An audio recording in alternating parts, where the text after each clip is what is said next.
Well, here we are at the last day of the National Association of Energy Service Companies 2021 Federal Workshop.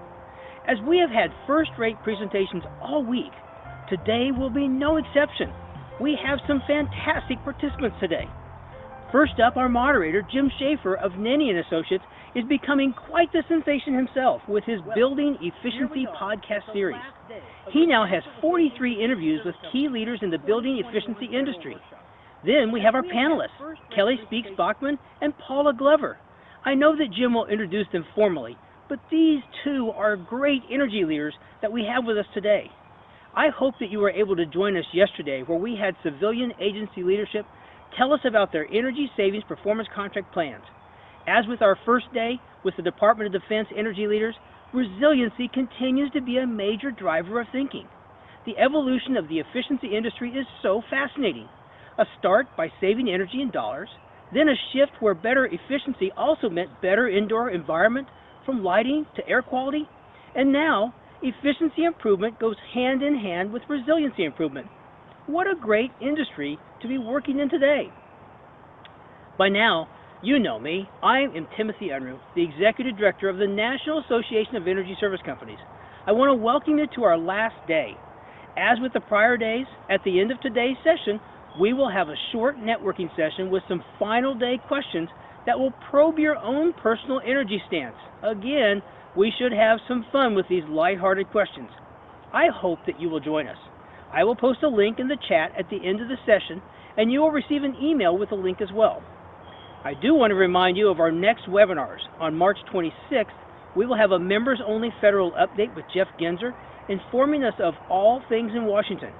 On March 29th, we will have people from Stinson tell us about federal cybersecurity requirements. Go to NAESCO.org to find more information. Now, let's head right into our session for today. Hunt Consulting is a 21-year-old ESCO-focused minority business enterprise. We are a full-scale contractor offering energy consumption analysis, lighting retrofits, solar installations, and comprehensive electrical contracting. Annually, Hunt Consulting is saving clients substantial energy. Lighting design is fulfilled with an in-house certified energy lighting professional for efficiency, controls, and germicidal lighting solutions. Let Hunt Consulting bring its 20 years of success to your ESCO.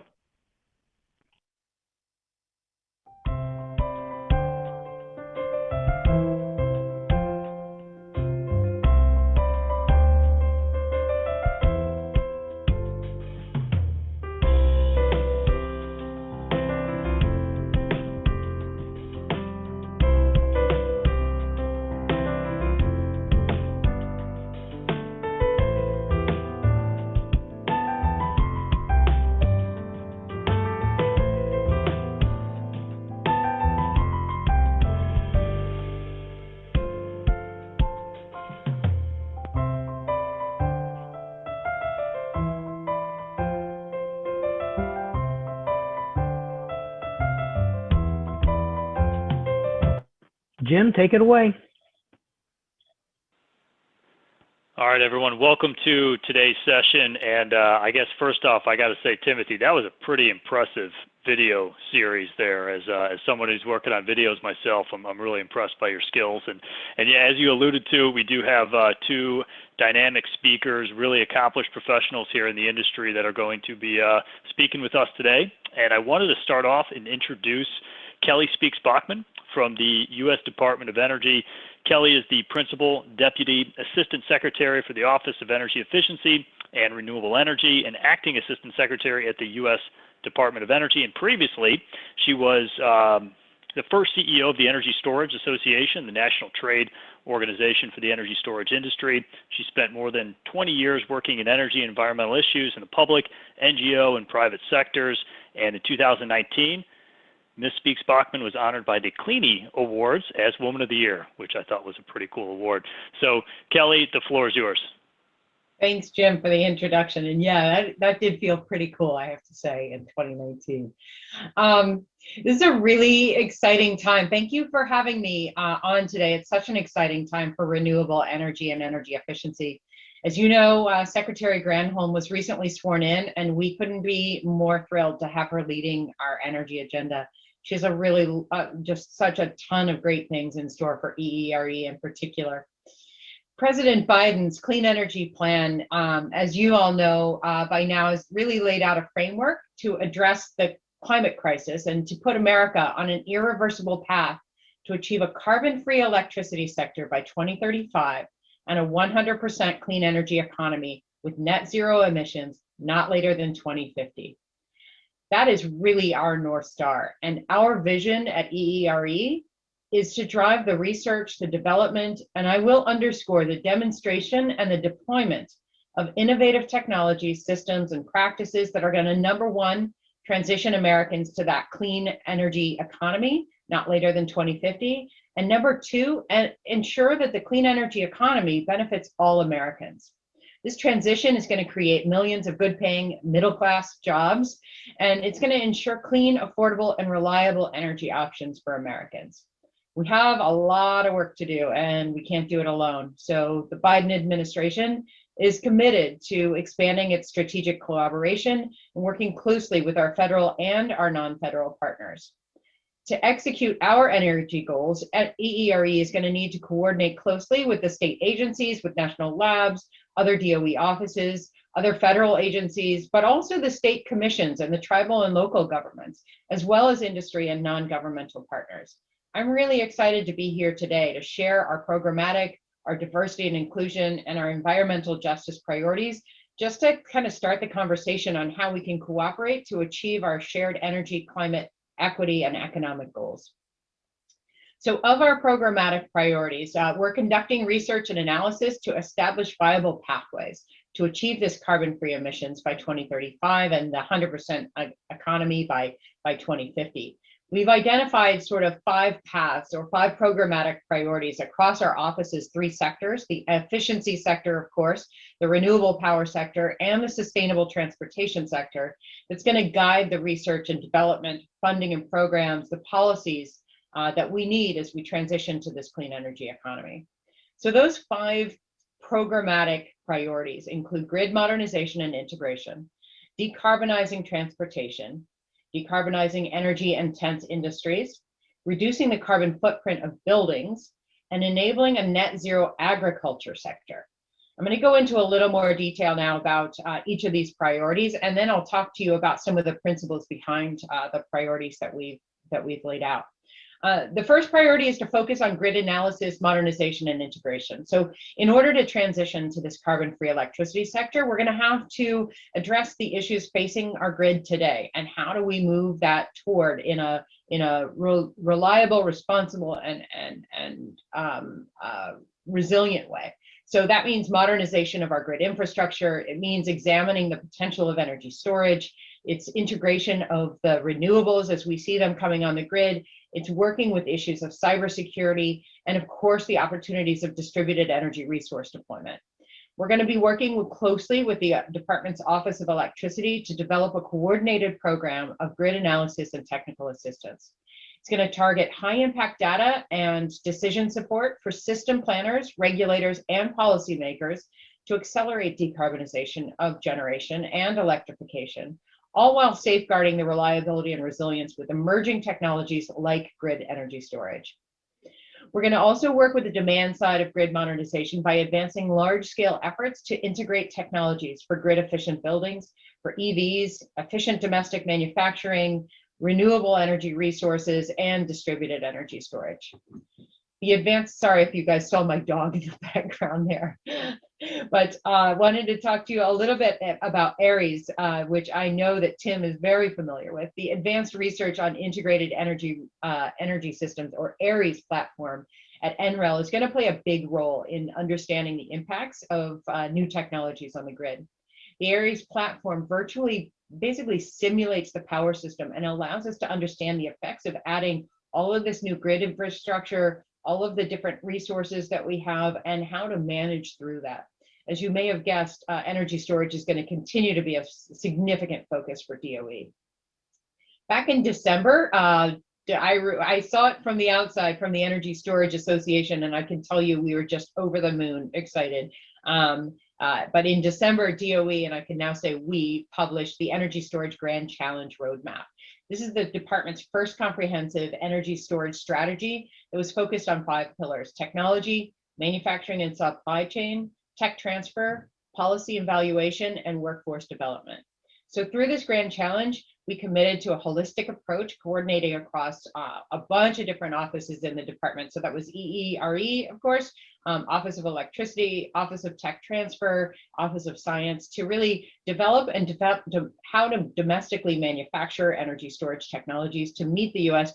market demands by 2030, which, if any of you saw the Energy Storage Association report that came out last summer, is about 100 gigawatts by 2030.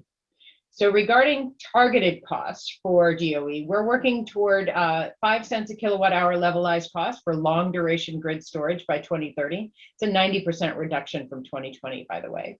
And an $80 kilowatt hour manufacturing cost for a battery pack for a 300-mile range EV by 2030. That's 44% reduction from 2020.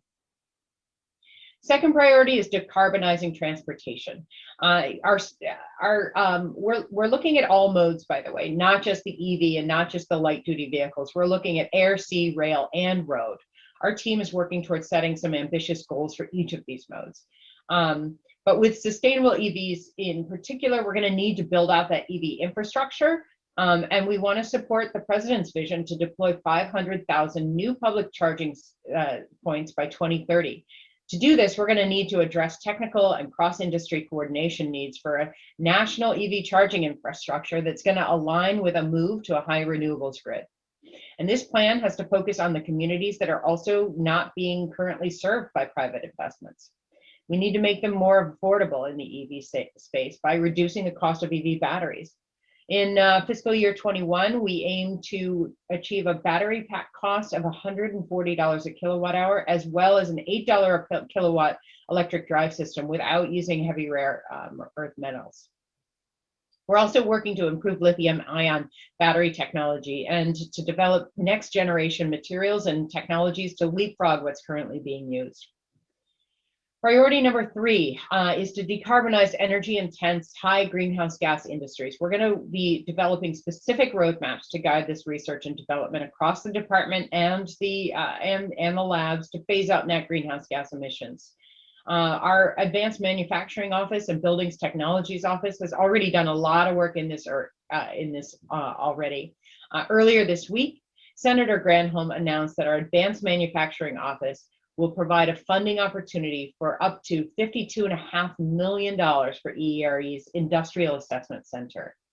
This initiative helps small and medium-sized manufacturers and wastewater treatment facilities improve their efficiency, save money, and reduce their carbon footprint.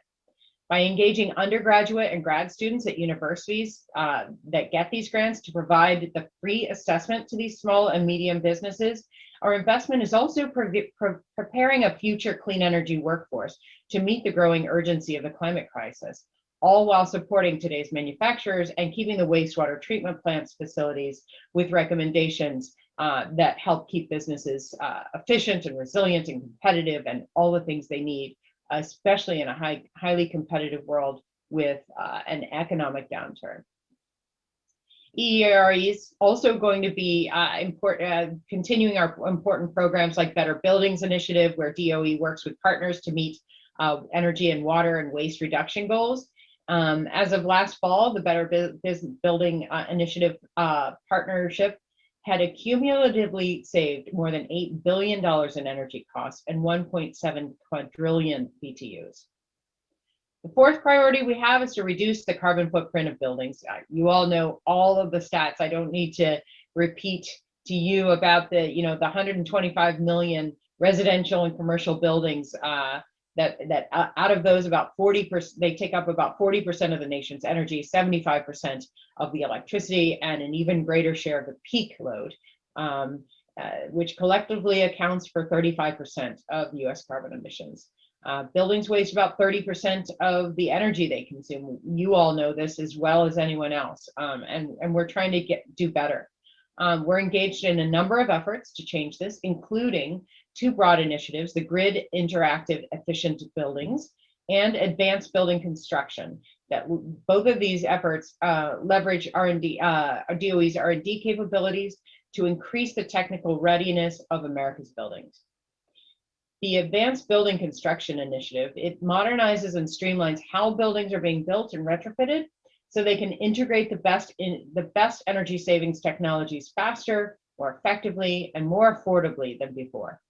And meanwhile, the Grid Interactive Efficient Buildings Initiative lays the foundation to increase demand flexibility and overall efficiency of buildings. Buildings, obviously, with more integrated or connected systems are going to allow groups of buildings to even join forces. By providing the grid with more demand flexibility and reducing the overall demand, buildings can collectively provide benefits at scales that improve their own resilience and affordability, and also that of rapidly decarbonizing the power grid. Priority number 5 is enabling net zero ag sector. This is new for us as a priority. We're pretty excited about it. We're not going to be able to transition into this 2050 goal of a clean energy economy without assuming a whole of government approach and a whole of the economy approach.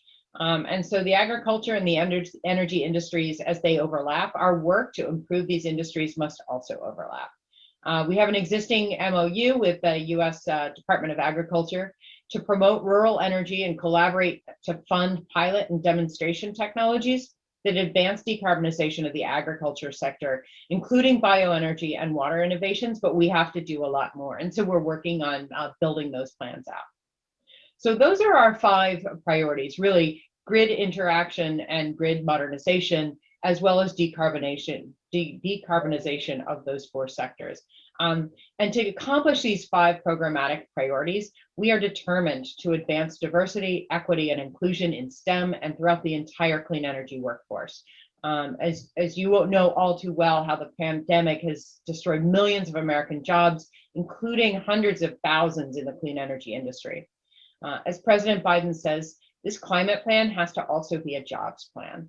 DOE is going to be at the forefront of scaling up that the emerging technologies that are going to put Americans in construction, in skilled trades, and in engineering to work to build a new American infrastructure and a clean energy economy while supporting workers affected by the energy transition.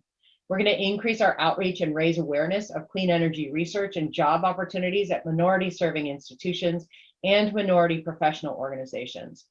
One of the ways we already do this is with EERE's annual Energy Exchange Training Conference. That brings together public and private sector attendees, and it provides tools and training and resources for energy and water professionals.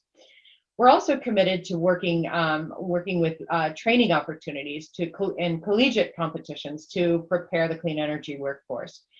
Workforce training is more important than ever. If we're going to rebuild our economy based on a clean energy economy, we've got to make sure the workforce is ready. Transitioning to this economy is going to lead to millions of good-paying middle-class jobs with the option to join a union as well. It's also important that the work we're doing to build this clean energy economy benefits all Americans, not just who's doing the work, but who's benefiting from our work. And that's why it's been a Biden administration priority to address environmental injustices that are disproportionately affecting communities of color, low-income communities, and indigenous communities. We already did launch an Office of Energy Justice to oversee these efforts. Across DOE, we're working to ensure and we're working to measure that 40% of the overall benefits of our relevant federal investments are delivered to disadvantaged communities.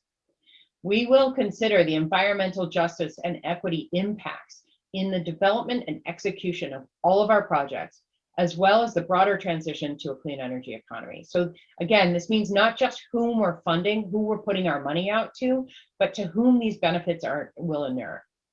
Good example of what we've done so far is through the work in EERE's Weatherization Assistance Program. It's the nation's largest whole house energy efficiency retrofit program. We're pretty proud of the work that we've done over the course of years. Since its inception in 1976, more than 7 million low-income homes have received weatherization upgrades. This focuses on disadvantaged American families on a national scale providing efficiency retrofits to approximately 35,000 low-income families in every county and 5 U.S. territories every single year. So we have quite a bit to do to meet the Biden administration goals of achieving a carbon-free electricity sector by 2035 and the 100% clean energy economy with net zero emissions not later than 2050. And we cannot do this alone. We need the help of our federal and our non-federal partners to meet these goals. And we need your input on how industry can contribute to our efforts and help to shape our work. We believe that together we can accelerate the progress that's critical to securing this clean energy future and bring about a carbon-free grid that's resilient, reliable, and affordable by 2035. So thank you for your time and attention. I'm really looking forward to the conversation with you, Jim, and with Paula. Yeah, of course. Well, thanks for laying that out. So I was taking some notes, and it sounds like classic underachieving here. Everything that you laid out, this is going to be easy, no problem at all, no sweat. So what I'd like to do is open it up. If the guests can use the Q&A chat function to submit some questions there. I did see a question on reviewing the slides, so any information that you have. Maybe we could start off there. We don't need to share it, but is there a location, is there a place that the guests may be able to go to access some of this information that you discussed, maybe afterwards? You know, I didn't have slides for today, but I'm sure That's that okay. I'm sure that we could put some together in follow-up. Yeah, or just generally speaking, right? If the guests want to access some of the information, if there's a location that they can. And I would say energy.gov. We're still working through some of this, but you can. I'm sure if you keep coming back, that we're slowly but surely getting all of this information out there. Perfect. Well, I know that the meat of this is really going to happen in the Q&A session anyway. So I think Timothy mentioned throughout the week that there's been a real healthy discussion around Q&A and the guests really participating, and, Awesome. And we're expecting the same thing here today. And I wanted to start off here. One of the questions that came in, just broadly speaking, what does your office hope to accomplish in the next 100 days or so? Oh my gosh. There is so much to accomplish in the first 100 days. Number one, we are laying out, we're working really, really hard to establish metrics that are going to help us to provide that baseline of where we are succeeding and where we need to do more work, right? So this is not just about how much money we're getting out and to whom we're getting the money to, but this is about like what are our deployment targets for each of the different technologies? If we're going to get to the 2035 and the 2050 goal, what do we need to do, for example, in solar, in wind, in offshore wind, in energy efficiency, in energy storage? Where are our goals, not just on cost declines in order to enable the industry to put these deployments out there, but how do we shape our cost targets to meet those deployment goals, right? And then thinking about the impacts of our work, not just the outputs of our work. So we're thinking through and we're building metrics out to measure, for example, to whom our dollars are going, to what, how are we going to measure that we're going to meet the 40% goal of, we call it Justice 40. How are we going to meet that goal of making sure that 40% of the benefits of our work go to disadvantaged communities? So that's a little bit, so we're a little bit working in the first 100 days in how do we measure all of this? And then what are our big ideas? What are our big plans to get there? We're doing a lot of work with cross-fertilization of our offices within EERE. So, one example of that is with the Grand Challenge. We worked across both the renewables and the efficiency side. We worked with our Federal Energy Management Office, and we worked across a number of the various offices, a number of various technologies to see how we can all fit that together. We're also working across the other offices. So there's a lot of work in the first 100 days that you might not see necessarily, but we're orienting ourselves to be able to have a goal by the end of the year to really be able to put that out there. Excellent. We got a couple more questions streaming in here. First one, specifically as it relates to performance contracting, Kelly. So how can performance contracting help the federal government reduce its carbon footprint? I think you all know that just as well as I. So I think that was a planted question. I think it's a huge part. So one of the, I mean, as everyone knows, one of the biggest barriers are the financial outlay and the capital outlay for operational costs of buildings.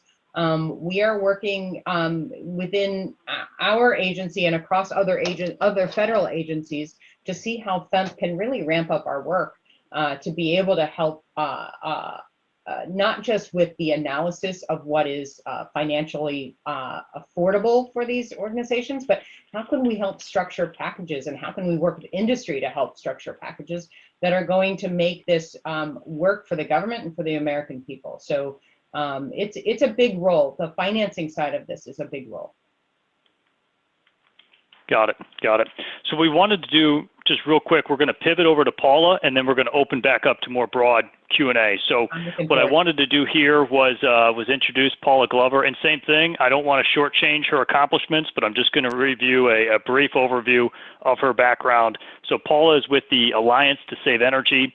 She started as the president here at the Alliance to Save Energy in January of 2021, so brand new. A dynamic leader with more than 25 years of experience in the energy industry. Ms. Glover is the 7th president in the Alliance's 43-year history. Paula, the floor is yours. Thank you, Jim. And thank you so much, Tim, and everyone for inviting me to speak with you today. I'm so excited to be here. One, because I think the topic is really timely. There's tons going on in Capitol Hill these days.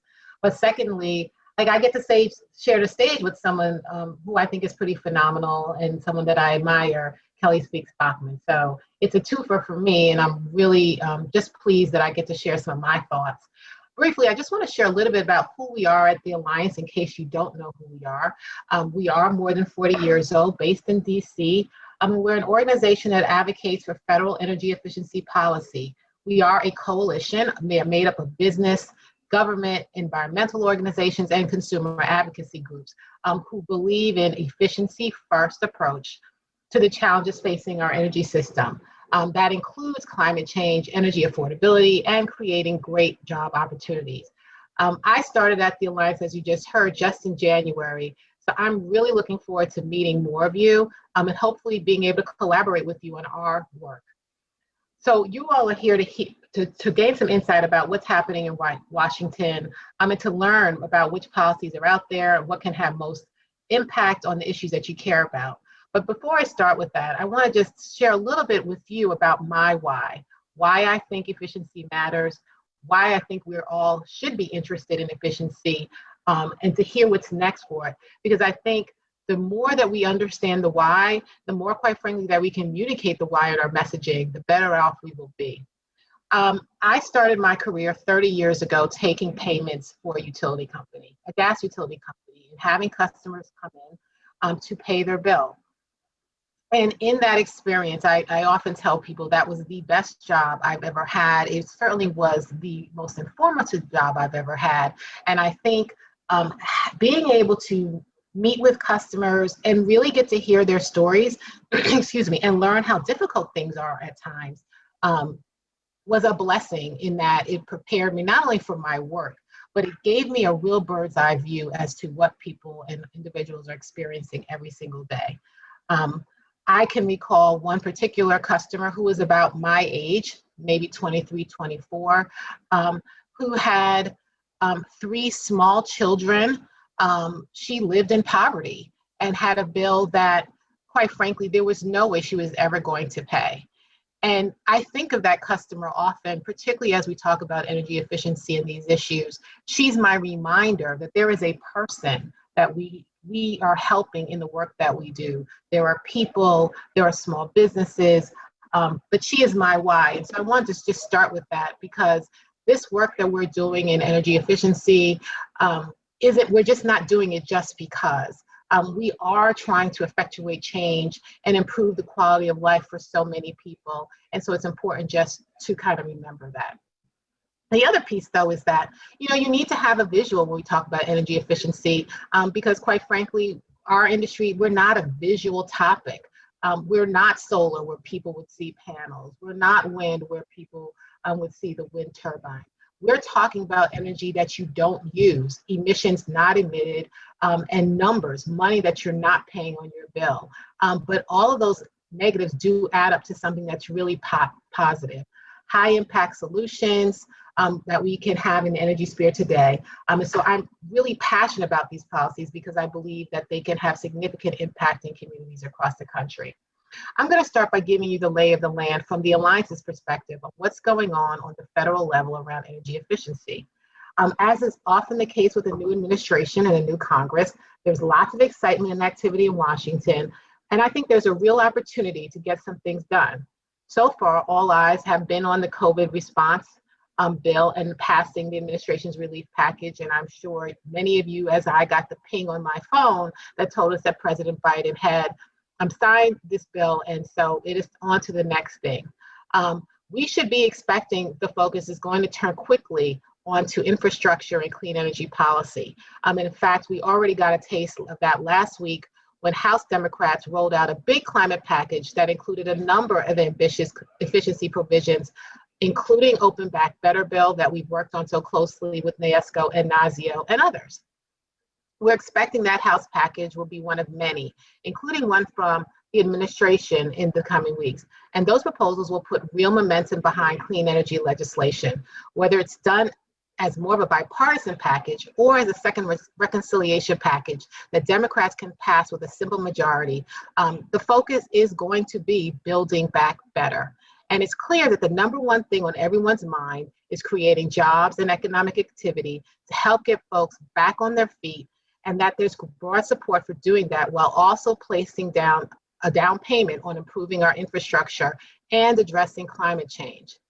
The other factor here is that the fact that we've all seen calls for a greater emphasis on equity over the past year. And the administration has indicated that environmental justice, as Kelly just spoke to, as well as equity, is going to be a primary consideration in any major climate legislation coming out. That means increasing diversity and inclusion in the workforce. It means reducing energy burdens. It means economic growth for disadvantaged communities. It means offering support to the areas most historically harmed by environmental crisis like pollution. And it means investing in our communities and local businesses. It means ensuring that new technologies just aren't accessible to the most privileged among us. And we can expect those to be factors being looked at closely in the coming months. And we are encouraging that. So jobs, clean infrastructure, and equity are the needs that we're seeing policymakers focused on. And energy efficiency could really not be more perfectly positioned to satisfy them. Remember, I started by saying efficiency first. So when you consider efficiency's ability to cut emissions, boost resilience, reduce energy burdens, and that it was one of the fastest growing energy sectors before the pandemic. Add to that fact that energy efficiency remains one of the most bipartisan areas of energy policy, and I think there's a lot to be hopeful about. I'm also a glass half full person. But it's also clear that with this big opportunity comes a lot of responsibility. You know, there's that quote, never let a good crisis go to waste. And quite frankly, when you're in the crisis, the last thing you want to hear is someone telling you not to let that crisis go to waste. But I do think there's an element of truth in that statement. Crises have a way of making us focus our attention on problems that have been neglected and need to be addressed. The crisis with the Texas power outage, for example, has made people realize that there are some real foundational problems with the grid. And the pandemic has pointed to shortcomings in our hospitals, schools, and other public facilities. Those moments don't come very often. We hope they don't come at all. But as we take this time to reflect, we have to make sure that our policy efforts are focused on legislation that A, has a realistic path into law, and B, is going to have an impact that is significant and lasting, and that will reach the people like those I mentioned in my story earlier, those people that are really going to be impacted the most by the work that we do. So I'm going to outline a few areas here where I think have the greatest potential for meeting both A and B. First is Open Back Better bill that I mentioned earlier, and that could check the boxes on jobs, infrastructure, and equity done right. The idea with Open Back Better is that there's a broad consensus, right, that critical facilities like hospitals and schools, ports and airports, they're past due for investment. How many times have we been talking about infrastructure and the need for greater investment? Just diving into that, schools, for example, a GAO report came out last spring that said that more than half the public school districts in the US need to upgrade or replace multiple building systems or features in their schools. And now with so many schools trying to reopen, we see even more the need for safety enhancements like improved ventilation.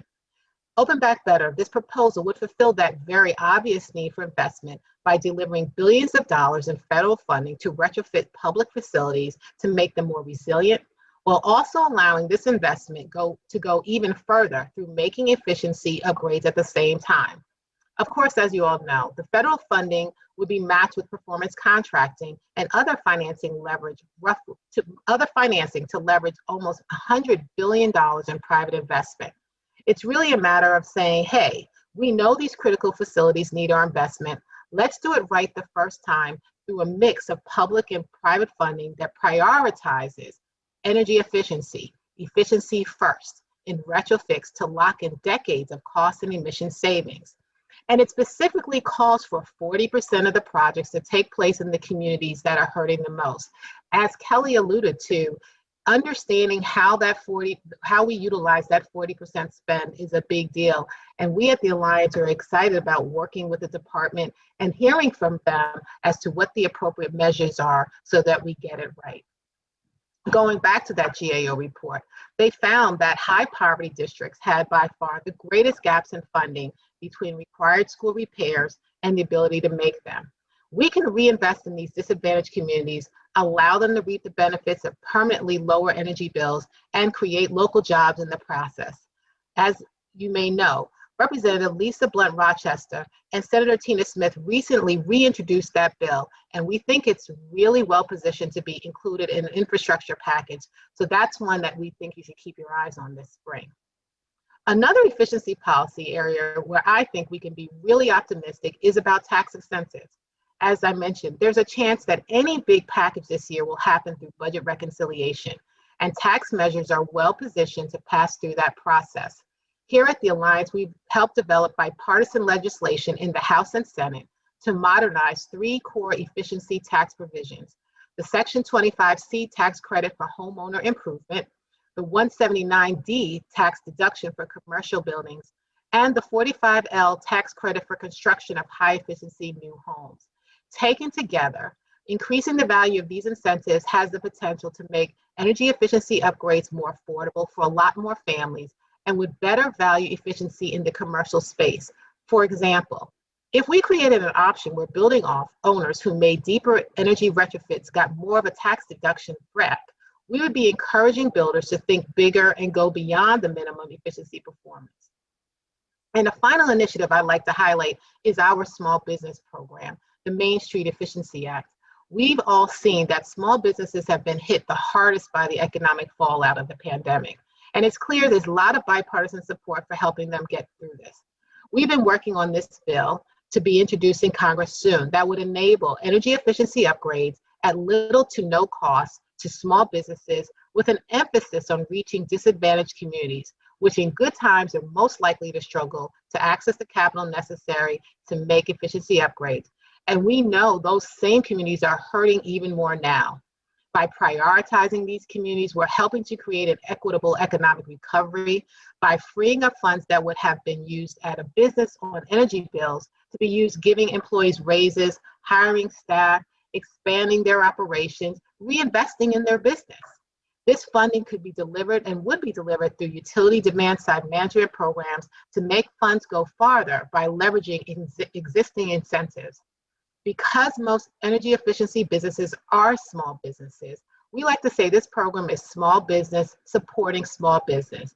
And it really meets that trifecta of investing in infrastructure, creating jobs, and valuing equity that we see as a priority for legislation this year, but also a priority for us who work in energy efficiency. These are just a few areas that the Alliance sees as having a real potential in the coming months. But you know, the name of this workshop is What's on the Horizon for Energy Efficiency.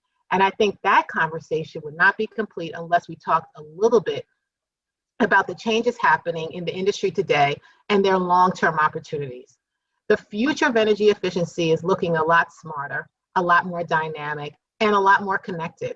It's no longer just about how much energy is used, but also when it's used, where it's used, with trends like distributed energy resources, demand flexibility, and electrification really changing the landscape.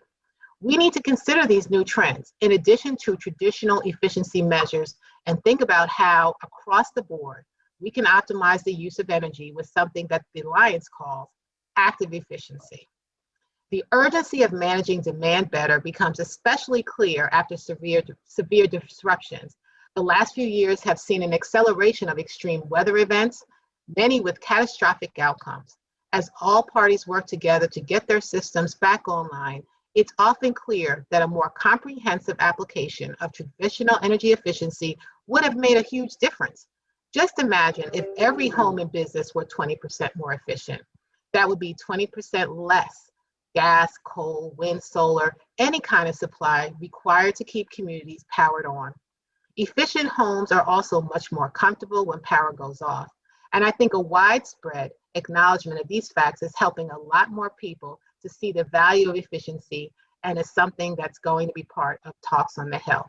And on a personal note, as a person who just bought a new home and leaving a home that's not energy efficient, I can tell you that that really matters. That 20% is a big deal. But active efficiency could go even further than just these benefits. Just imagine for a minute if all our homes and businesses were fitted with smart devices that were connected to the grid.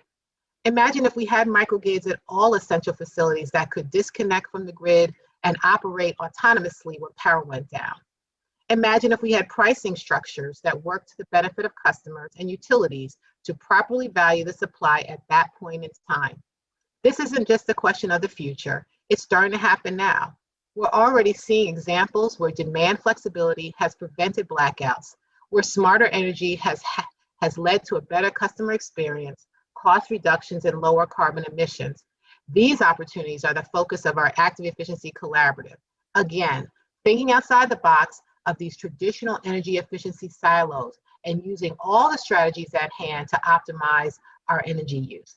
That, of course, does not mean that the traditional energy efficiency tools that we have are not useful. They are incredibly useful. But when we start talking about the future, we have to consider where we're going and how do we broaden the number of tools that we have. There's a lot of exciting potential to make our energy system much cleaner and more flexible as a whole.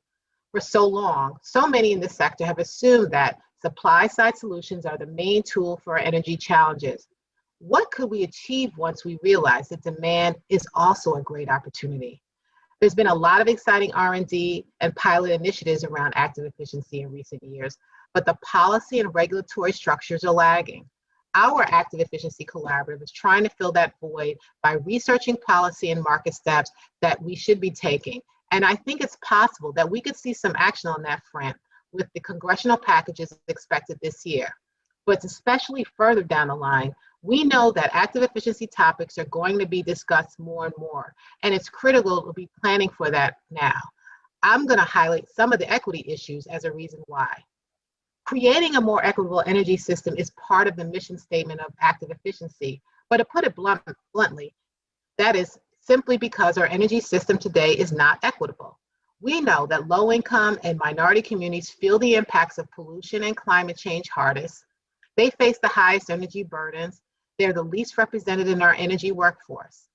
Those same communities have the most to gain from new approaches to energy management. Just as a simple example, installing a smart thermostat in a low-income family's home could potentially save them hundreds of dollars in energy costs.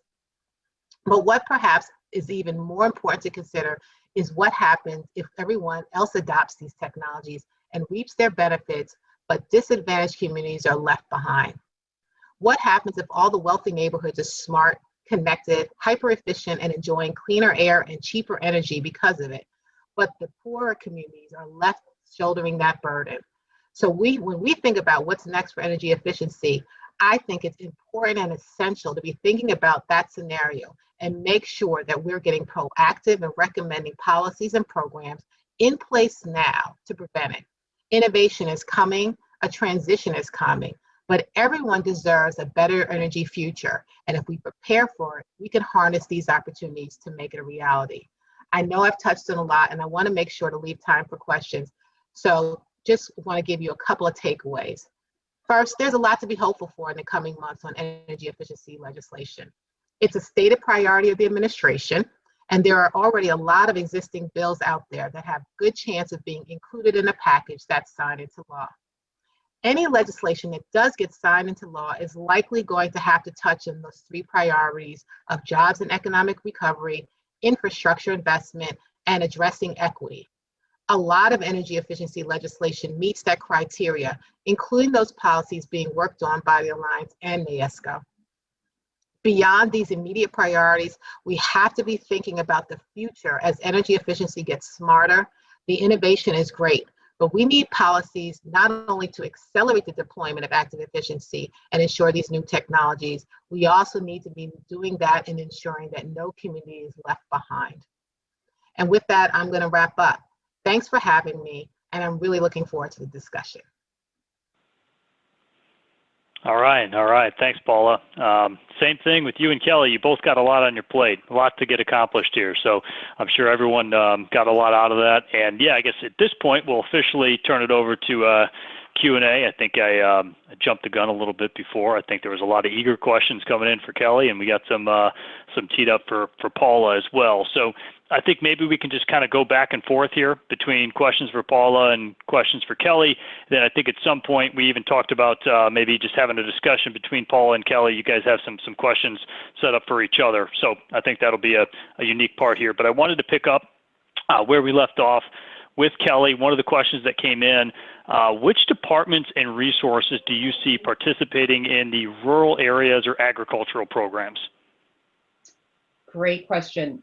This is going to include the Renewable Power Office, the Energy Efficiency Office, and within those there are specific offices. So I'm thinking the Bioenergy Office. Certainly, there's a lot of opportunity there, especially for workforce development and training, as well as working across the different agencies. So Department of Agriculture.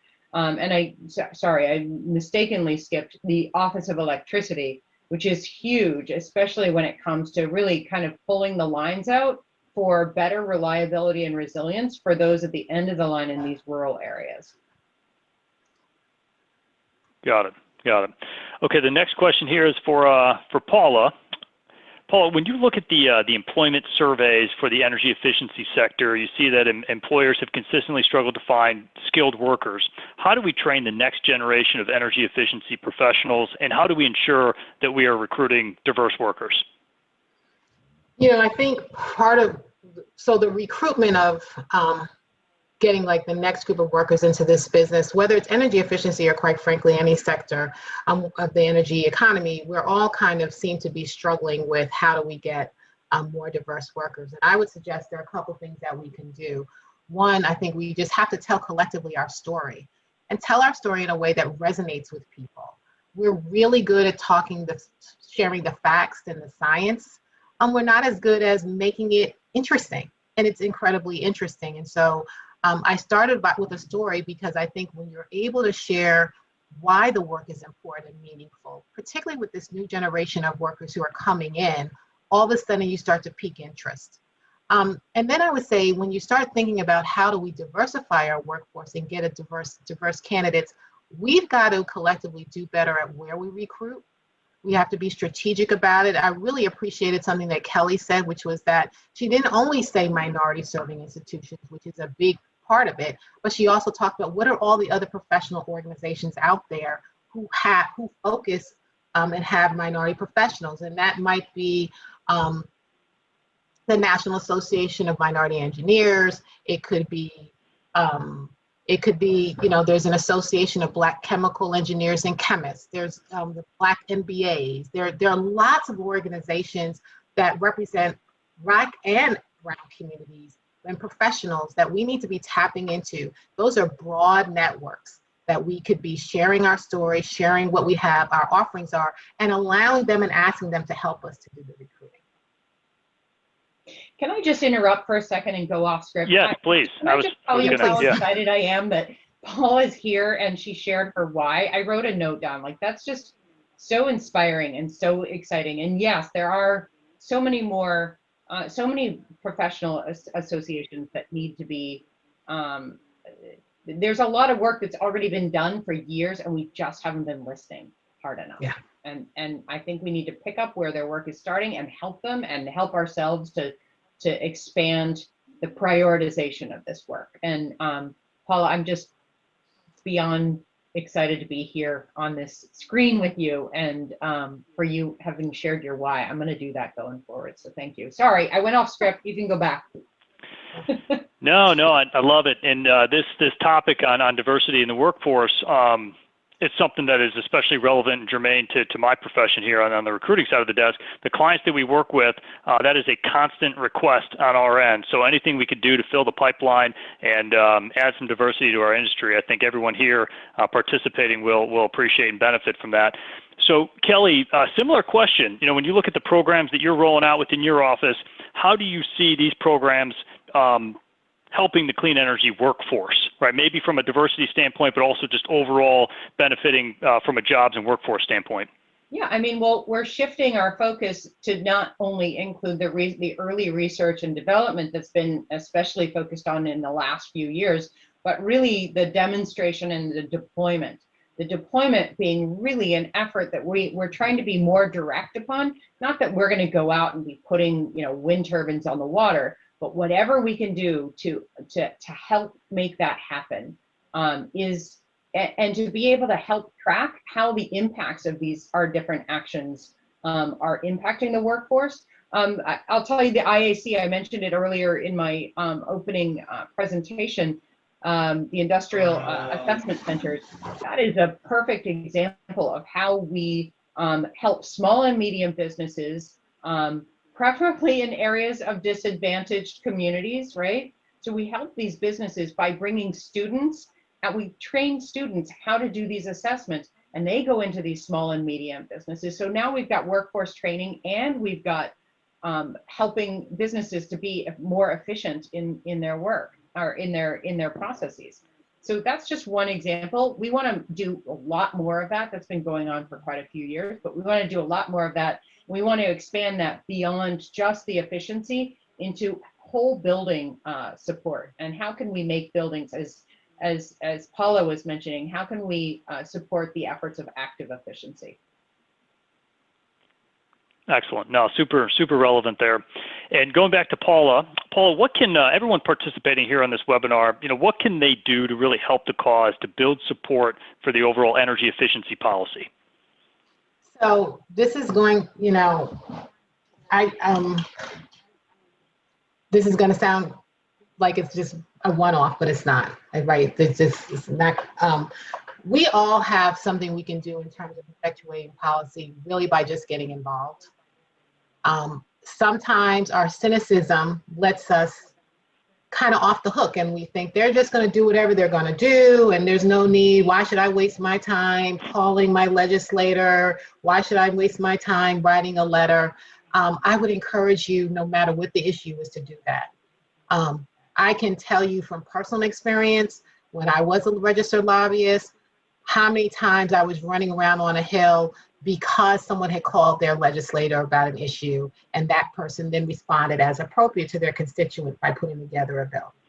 I also can tell you how many times I've written a member of Congress and they wrote me back because I was their constituent, and then continued to keep in touch with me or have someone in the office tell me, here's what we're doing next, and here's what's happening next, and here's what, that stuff really, really matters. And so I think if we all do that, we can really start to see a real push and a momentum in the direction that we want. I understand that sometimes it's tough to know what to say, and you know, maybe you don't know who you should write to. I encourage people to go to our website, asc.org. If you go to the policy and advocacy tab, you'll see a place there where you can click and we can give you information. We can give you a letter. We'll tell you who you should send it to. And I believe we may even be able to send it for you. But the easiest way to get involved and the most impactful way to get involved is to talk to your members of Congress. Love that message. Yeah, absolutely. Get involved. So we got a lot of questions coming in, which has been great. So we're going to go back to Kelly here. Question regarding the administration's environmental justice goals and the carbon-free electricity goals.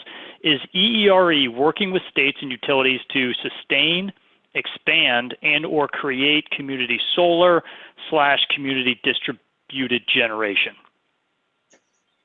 So distributed generation and community solar are both very important tools that we can use. We are building the plan. You know, I think I'm almost 2 months into the gig right now. But we are building the plans, especially as to how we're going to spend out the rest of the 2021 dollars that we've been given by Congress, appropriated by Congress, but also looking forward into 2022 plans. We're already beginning to make those plans. And if we're looking to, number one, meet the environmental justice goals, and number two, really look at more demonstrations and deployment of connected communities, if you will, of these communities that are clean communities and helping all of their citizens, then yeah, I would expect that you're going to see some programs that are related to that, some prizes and things. We don't have all the plans ready yet for 2022, but we're working towards that already.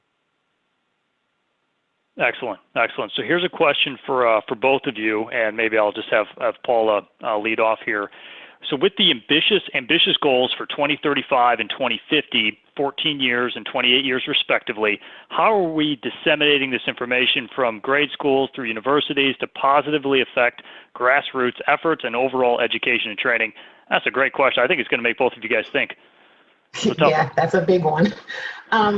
So we at the Alliance have a tremendous education program that that my team hosts and rolls out in very large school districts. And so for those of you who may not be familiar with it, I always invite you to go on our website and learn more. But we work with the Los Angeles Unified School District, and really the program not only teaches the students about energy efficiency broadly, but also challenges them to figure out what are the measures that you need in your school to make that building more efficient.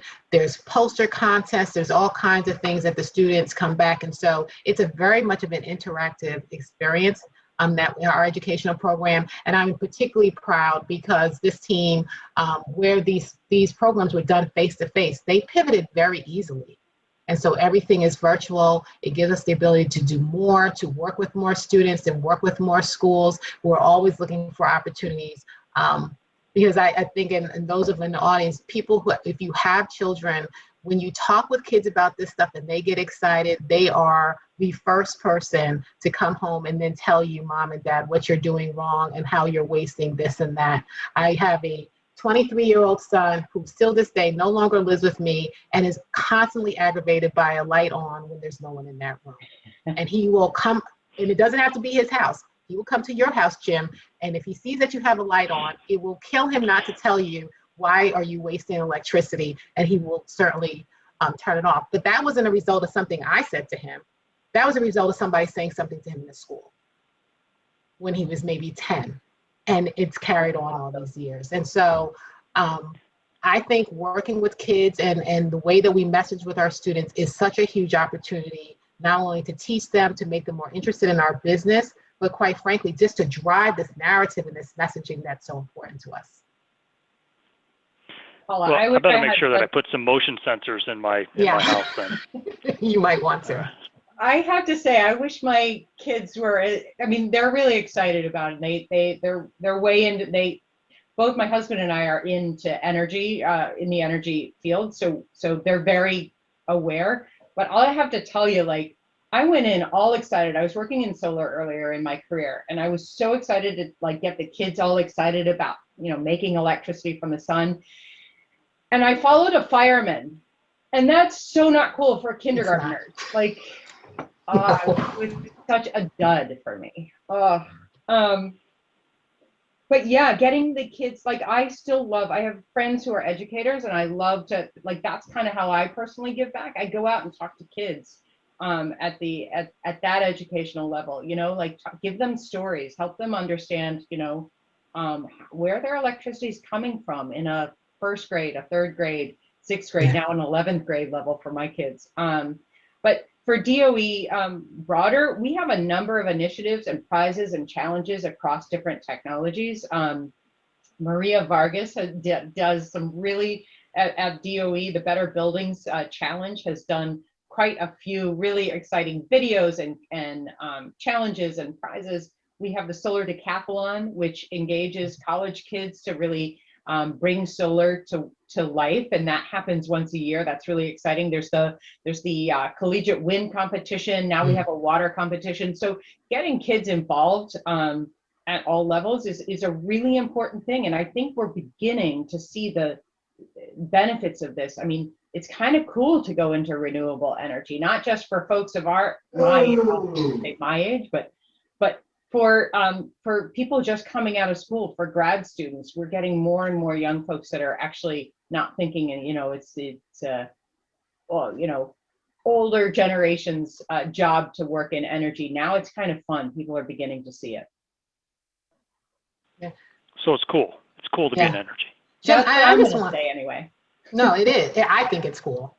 But the other thing about bringing in young people is they are so incredibly creative and innovative, right? So there's also always going to be a little bit of don't be mad about what you asked for, because they do see it differently. And oftentimes my experience with young people is they'll say, well, why don't you do it this way and take this app and do this? And I'm always the one thinking I'm the cool mom or the cool boss.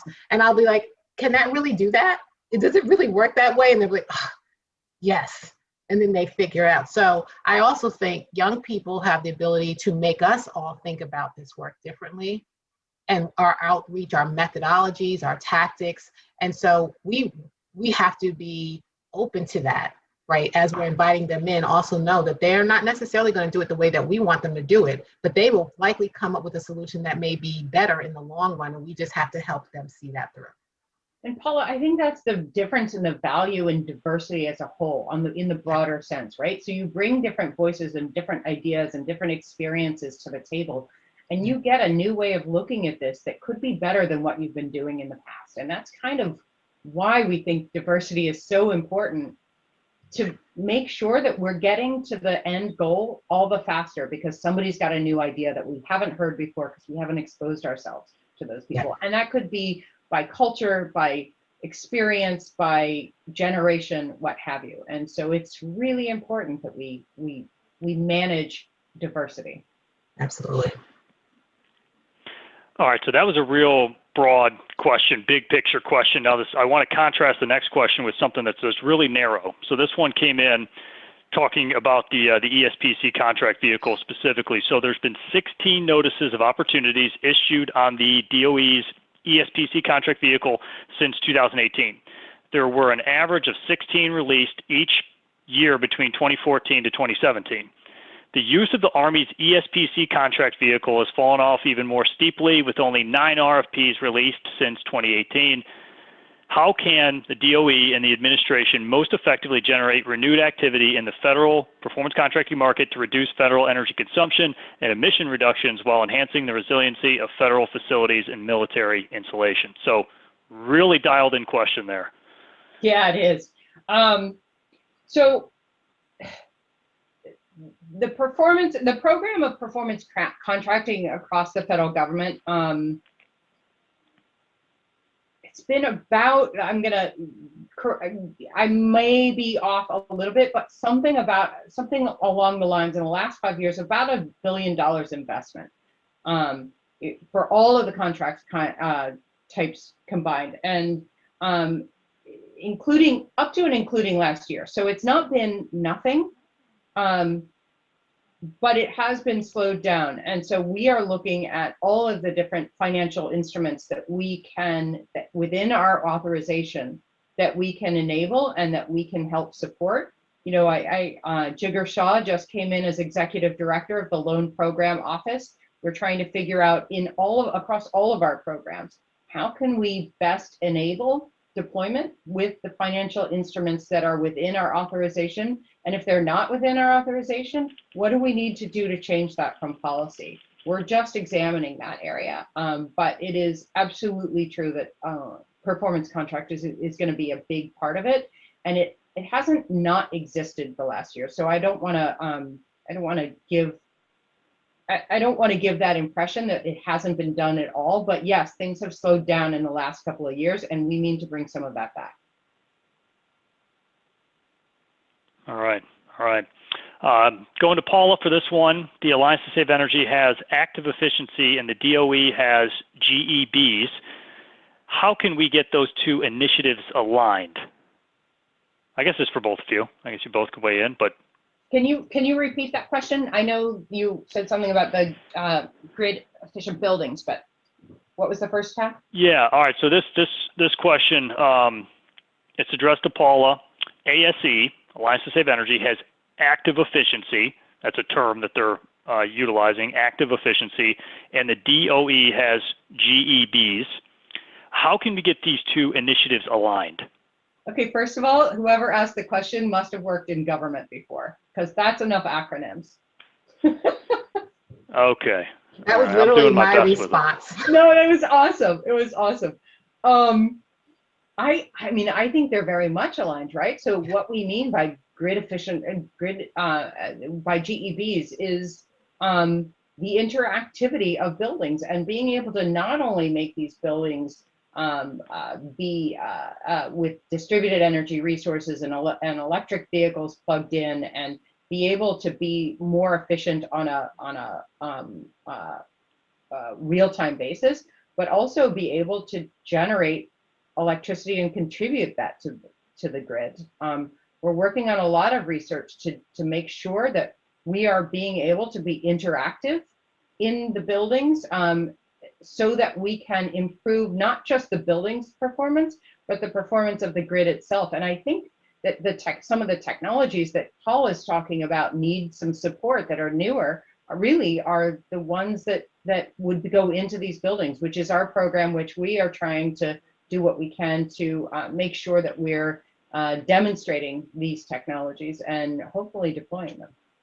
Yeah. That's the perfect response, Kelly. And I think I would describe that we complement one another in some way. The technologies that we're advocating for as part of active efficiency are the ones that you would need to make GABs and grid integrated buildings successful. So we are aligned. But I think what the question highlights, right, is that as an industry, we're really good at acronyms and talking to ourselves. And having an expectation that the world around us knows what we mean.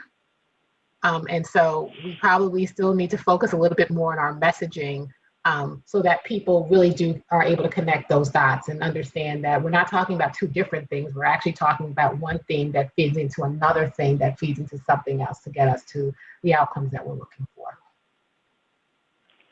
Okay, next question here for Paula. No acronyms in this one, so that's a good start.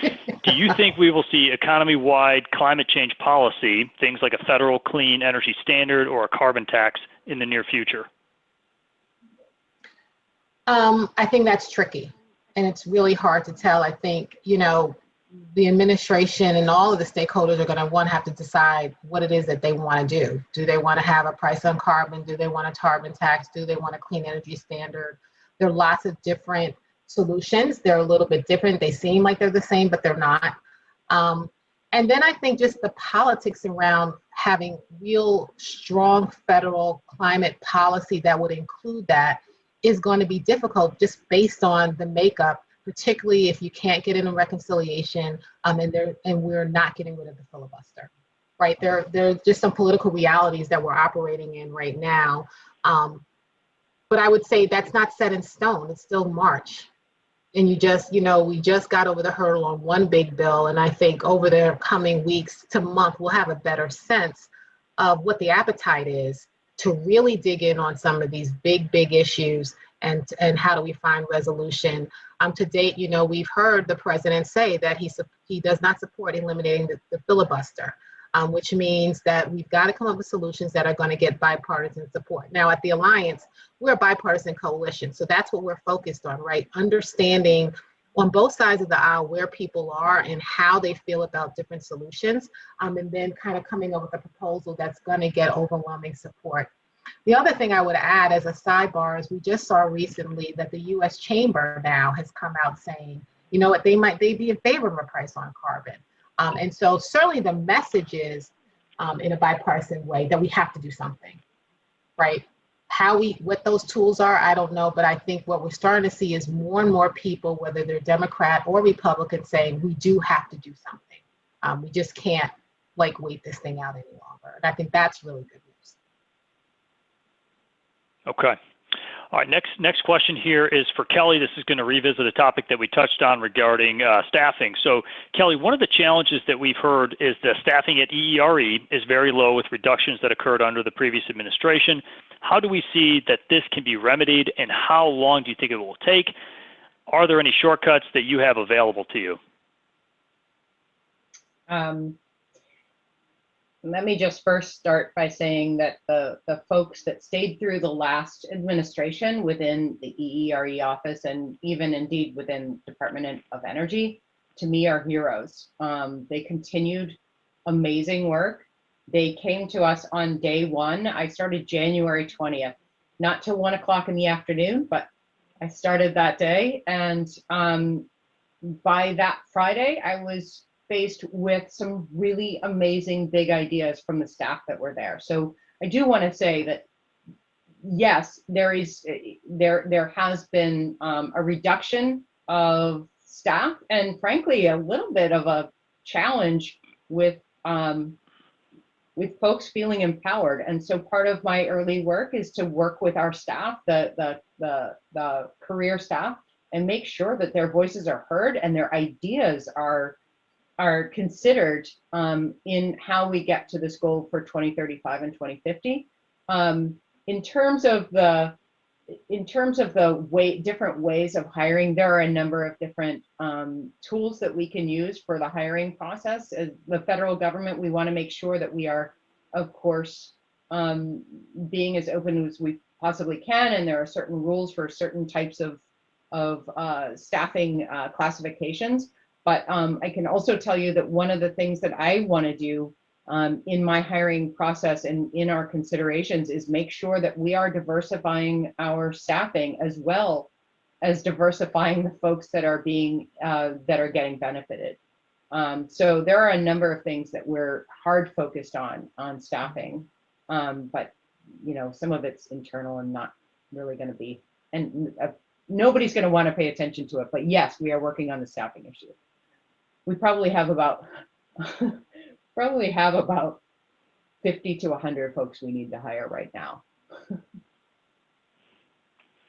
No easy task. No easy task. That's all. Well, this other question is a follow-up from a topic that we already covered, but it's just building on it. Hearing you both talk about your family's energy awareness, kids in schools, and getting people excited about energy efficiency and renewable energy is great. Are there any new programs on the horizon to engage with groups to help them see the great future that EE and RE has in store?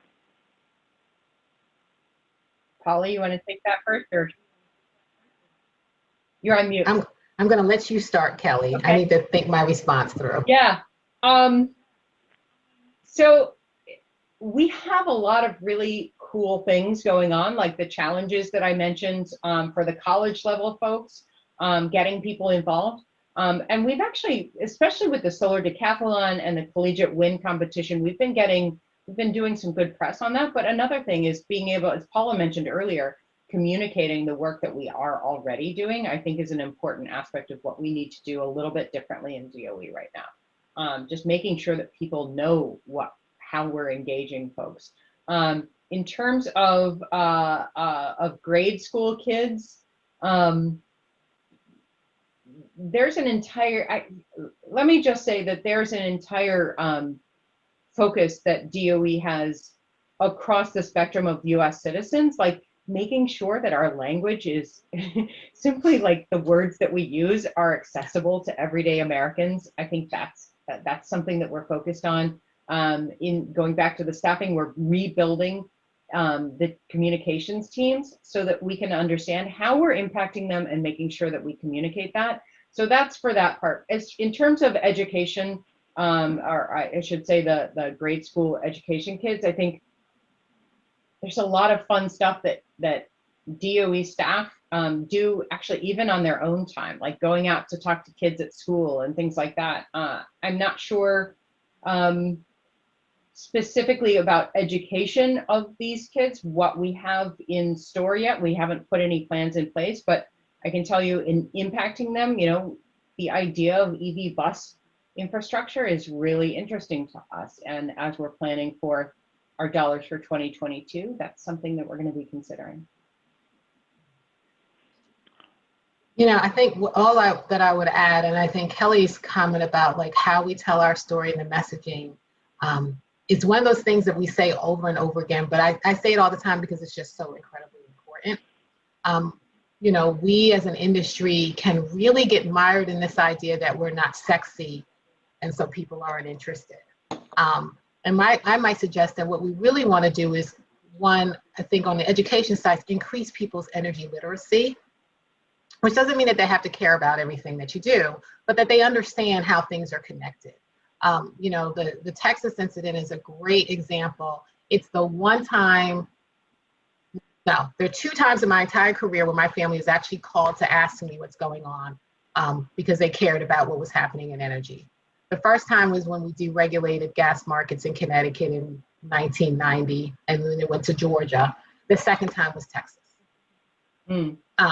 That's really when people are interested. And so we've got to figure out, how do we increase folks in energy literacy? When I was a kid, all I remember hearing is, close that door, I'm not paying to heat the outside. And there have been times that I've walked through my house and I'll say, wow, I am literally heating the outside. Like, I totally understand what my mother was telling me 40 years ago about, like, cut all this stuff out. We've got to give people, I think, arm people with those tools, and you can do that in a school. And you can do that directly with customers. The other thing, though, I think around education is we need to expand the people that we partner with. All of the education and this education that we want to provide doesn't have to be provided by us. There are lots of programs. We can be in schools, but we should also look at places like the Boys and Girls Club. We should be looking at the Girl Scouts and the Boy Scouts. There are lots of different organizations and institutions that hit communities in different ways, that are trusted voices. And I would suggest that instead of trying to do it ourselves, why don't we create partnerships with them? Because they are already the trusted voice. They are already in those communities. They know the people, and ask them to help support us in this work. To me, that's probably a more efficient use of our time and our resources than us always. Now, we have an education program, so that's not to say that I don't think our education program is inefficient or not strong, because I think it's fantastic. But I also know that the Alliance to Save Energy, as a small organization, can't educate every school kid in this country or adult about energy efficiency. And so we do have to have partners and think about this work differently. Absolutely. All right, next question here for Kelly. This one has a long wind-up, so you may want to take some notes and just dial this one in. So, okay. Understand that there is a lot of work ahead and need for some smart policy creation to help achieve the administrative goals on clean energy and allowing federal agencies to procure carbon pollution-free electricity, et cetera. To that end, is there thought and plans to lessen constraints and increase the flexibility of some federal contract vehicles like ESPC, ESA, PPA authority, which currently limits agencies to a 20-year term versus 30-year when compared to the DoD PPA authority? And/or limitation, like distributed energy projects, can only be deployed on federal land or buildings, et cetera. These type of changes would help federal agencies meet their climate action goals and plan specific goal of procuring carbon-free electricity. That question makes sense to you? Yeah, it has to do with, maybe. We'll have to see if Anonymous will say I got it or not. So there are a number, I understand that there are a number of regulatory or sort of rules around what can and can't be done, both on the renewable power side and on the energy efficiency side when it comes to federal facilities and federal land. Let me step back and say, when I first came in a couple months ago to DOE, and we looked. My very first all hands meeting with staff had to do with kind of what we were looking at in our priorities, not specific to programs, but just overall. Number one was people, and making sure that we were restaffed back up to make sure that people got the resources that they needed to get the jobs done. Second was the programs, and I didn't have details then, but we've kind of worked through sort of our programmatic priorities. The third is processes in how we do our work, but also how we are going to meet our goal, the process of how we're going to meet our goals. And if any of these processes were in the way of our goals, that they should bring them to me or bring them to our the staff up front in the EERE office. We would work through that with the rest of DOE. And then the fourth was progress progress and measuring the metrics and how we measure our success. So going back to that process side, this is part of what we have been focusing on. I don't have answers yet, being 2 months in and just kind of taking a look at this, but we are very well aware of the time limitations of federal facilities to do these ESPCs and the PPAs, and we are aware of deployment limitations to federal lands. I can't tell you what way we're going to be going, but we are very well aware of that, and we are working through those issues. Okay. And yeah, just the gentleman who asked that question did do a follow-up here. I think it was more of he mentioned it was more of a comment than a question. He just wanted to hear your reflections on it. ESP is an infrastructure program, a jobs program, and a climate program all wrapped in one. Given the likely intractability of Congress, ESPC promotion inside and outside the federal government seems like a no regrets policy. It sounds terrific. We have to make sure that we're working within our existing authority, or we need to work with Congress to make sure that that authority gets changed. And I just don't know the answer to that right now. But I totally agree with your questioner's supposition. Got it. All right. So we got we're winding up here. We got just a few more left. One of the last ones here, EERE and REL now has the ARES system, which can support research of many types. How does the department engage with organizations like NAESCO and the Alliance to Save Energy to leverage their expertise with NRELs? I have gotten to know the NREL director, Martin Keller, quite well, and he has quite a few really big ideas, again, with the big ideas, but I think we don't have much time for anything else, right?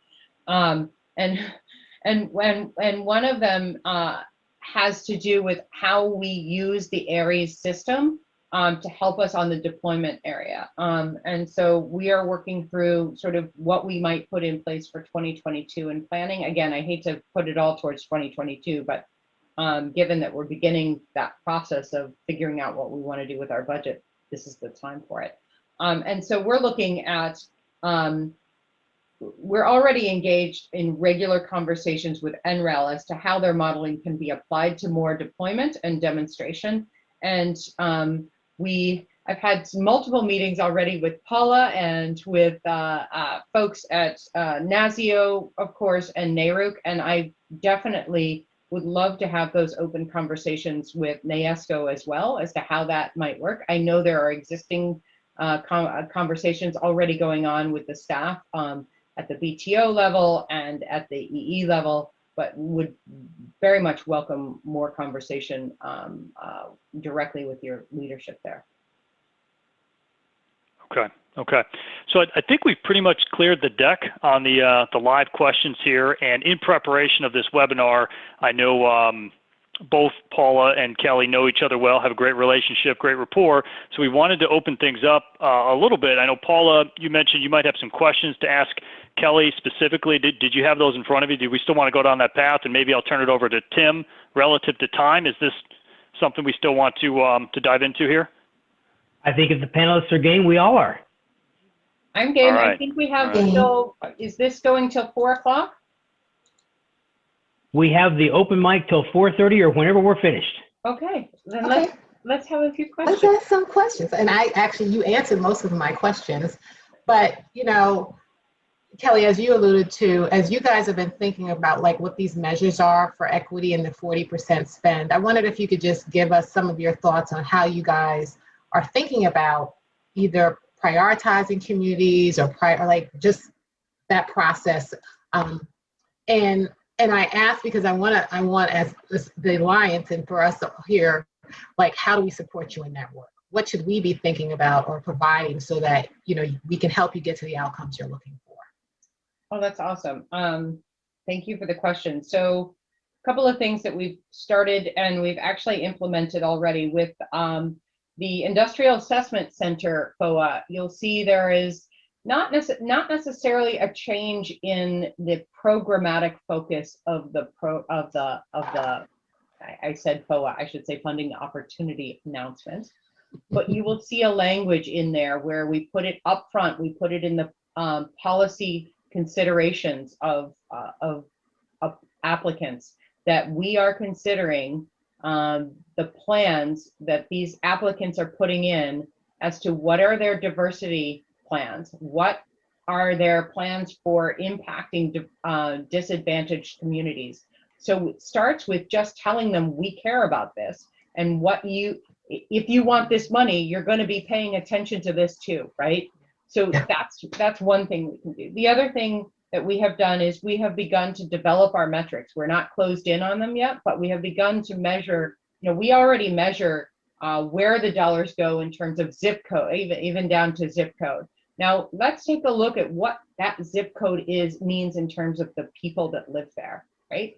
Are we helping them? And what are the impacts? And this isn't just sort of qualitative surveys, but really we put this many dollars into this community, and it is at, you know, this sort of financial level compared to average communities or compared to the rest of the country. These are the sorts of things, like, for me personally, I need to measure where we are now before we can measure our progress, I guess. So those are two things specifically.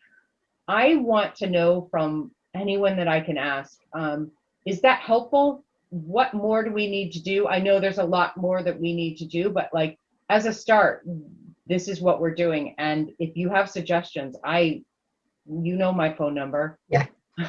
Unfortunately, I do have your phone number. Yeah, I need to hear it.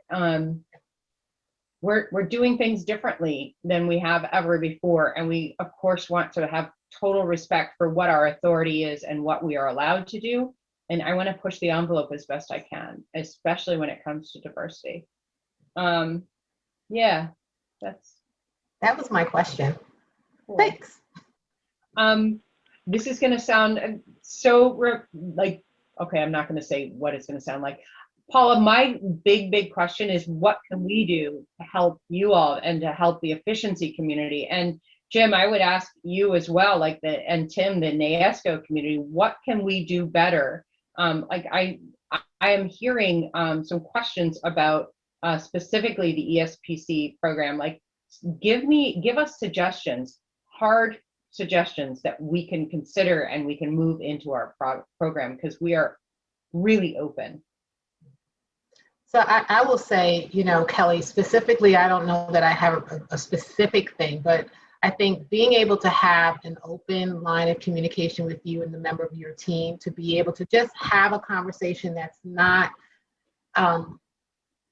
non-stress, right? It's fact-finding kind of thing. I think it's incredibly valuable where we can all be transparent with one another about what we're thinking and why we're thinking it, and just be able to think through those problems collectively. And then, you know, the other thing, and I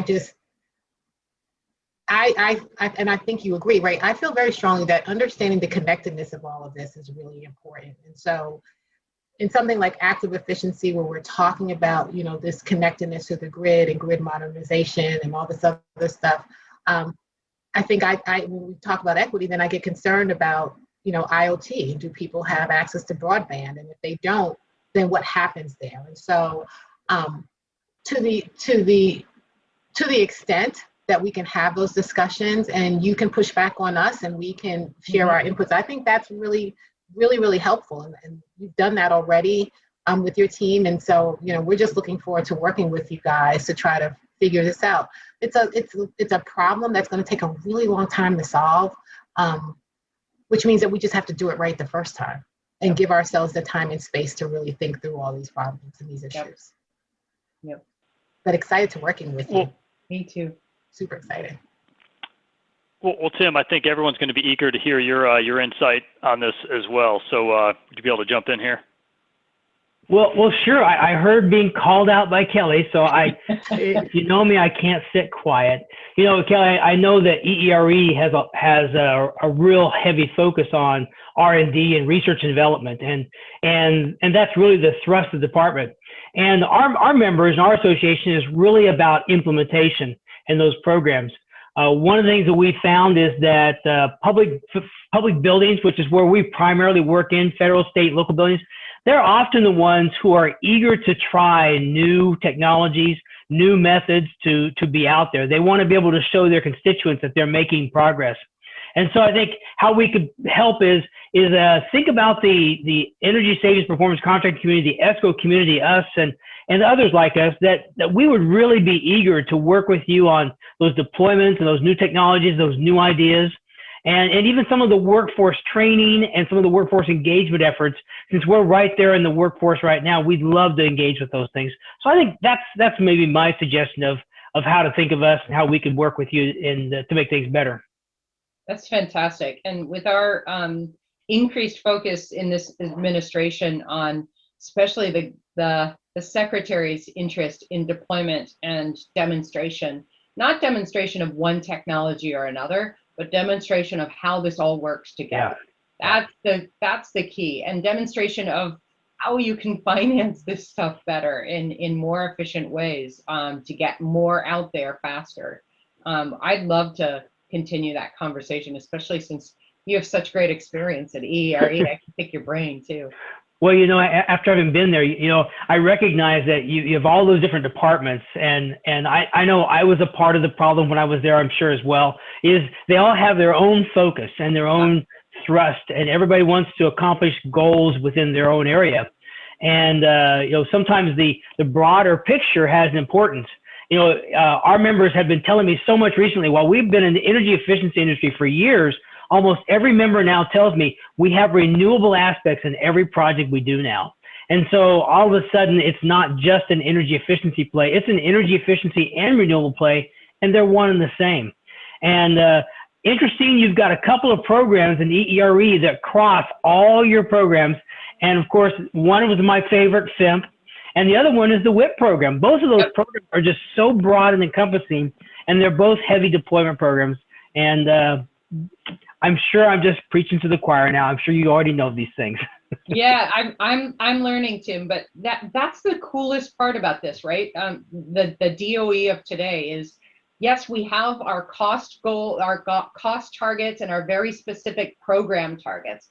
But now we're starting to look at not just the inputs of like what we need to do to get to those targets, but what are the impacts of those targets? What are the outputs? So yes, we've met the cost, but what does that mean to the deployments? What does that mean to greenhouse gas emissions reduction? And you can't like trade one out for the other and get the best scenario. You know, it's about time we stop fighting between whether we want efficiency or solar on rooftop. We need to figure out how to put efficiency in first so that we need less solar, so that we're meeting the affordability requirements that we mean to have for these communities that can't necessarily afford all the gadgets, right? It's that's a fun challenge. It's like a Rubik's Cube. There you go. I like that. And I think the technologies that you have and the opportunity that we have is as we bring these things all together. You know, you come from a storage association, so you recognize the value of storage. But even storage is an incredibly diverse technology, where we now think of not just batteries as storage. We think of the buildings as storage. We think of how we can convert using fuel cells and hydrogen and storing it in chemical reactions. It's an amazing thing to think of all the broad ways that we can work with our power system. And efficiency is one of those little squares on the Rubik's Cube, and renewable and wind and solar and all these different functions are really interesting, how they can come together to make an overall system that works quite fluently well. Yeah, absolutely. And if we work towards that clean energy economy as that North Star, the goal that we're trying to get to, then it becomes less contentious between the different technologies. Right, yes. I mean, everybody's going to still keep fighting for their dollars, right, in their programs, but it makes it less contentious. We understand the bigger picture of why we are, you know, spending a certain amount of dollars here and a certain amount of dollars there, because it's got to fit together well. And that's like the challenge of the day for us. I would agree that it's such a bright future. One of the things I always find fascinating is we had such a paradigm stuck that we were in of fossil fuels were the only way, that anything that was different, we just didn't want to accept it. Now all of a sudden we begin to recognize that renewable energy isn't the same as the fossil fuel system, but it doesn't mean it's bad, it's just different. And now we have a new way of looking at the load, storage. There's so many different dynamic things that now come into play. It's almost as though the power system has gone from maybe a system where it was unchanging and unmovable to one where it's dynamic and exciting and it has the ability to flex and move around. It doesn't mean that fossil fuels go away, but they become a part of an integrated package overall, that everything works together to make it all work. Yeah, and what you just said made my stomach jump, because I'm a former state regulator, and the idea that all the rules that have been in place for so long are being tested. Oh, yes. To the nth degree. I mean, even just at the distribution level, the idea of, you know, the way we've set up our systems is just not working with the technologies that are available. And then when you push it out to the line between distribution and transmission, that's being blurred with orders like FERC Order 8222 that allows distributed energy resources to participate in the wholesale markets. That's, oh my gosh, we'll need another couple of hours on that. This is just, it's a fascinating time. Well, I have to admit, I was the person who asked the question about the Aries integration, because I think that Aries platform that NREL has so much future. I really see that as it can bring power supplies through the energy systems integration facility, can bring loads and bring all that together at a full power scale, that NREL has a unique platform, and then their ability to even bring in loads and systems from other locations and bring them in a full active, not even a simulation, but an experiment to see how they work is just an amazing system. Mm-hmm. It is. Thank you. You should have fun with that one. Oh, it's going to be lots of fun. Great. Well, Jim, I kind of taken the show. I'll let you have it back, Jim, and I'll dip out and let you wind up your sessions here today. No, I think this was great. I know I learned a lot. I'm sure everybody here learned a lot as well. And I think the discussion you guys had was just a real fitting way to round everything out and put a bow on our session today here. And I think even more fitting, there was a compliment that came in from one of our guests that said, "Very nice job for Kelly and Paula. Great information. Appreciate your service and passion." So I think that's real fitting. So Tim, I guess I'll just quickly toss it back to you. I don't know if there was anything else that we wanted to round out with here. Well, I think I started to interrupt Kelly. Did you have something else to say there, Kelly? Okay, no, great. I was just expressing my appreciation for the compliment. Well, I just want to thank all of you for coming today. You know, what maybe you didn't know is that this was Jim's first opportunity in his life to be a moderator. So I thought Jim did a fantastic job. He's really gotten good at this, and Jim, I expect to see you in moderating panels more in the future. But Paula and Kelly, it's great that you took your time and came and visited with us today. And I enjoyed hearing about the department, Kelly. And I know, Paula, you just started over there at the first of the year at the Alliance to Save Energy, and we've had a long history with the Alliance. And I know that working with you will have a long future ahead. And it's great to see you both. For the attendees, we have a brief networking session. As I mentioned in my little video sitting out on my patio earlier, we will have some questions asking about your energy plans, how you deal with your energy in your own personal life. And they're kind of fun questions. They're nothing serious. And we'll be over there for just a short time. We don't do real long networking sessions, but a few people will come over and gather and we'll talk. I put a link in the chat. If you just click that link, it just jumps you right over to there. And if you're a registered attendee, you'll also get an email. With that, I'm going to thank our guests today, and we're going to wind down our session. Have a great afternoon, all. And again, thank you so much. I've loved this session today, and I wish you all well. Thanks. Thank you. Thanks. Lots of Thanks, fun. Tim. Take care. Take care.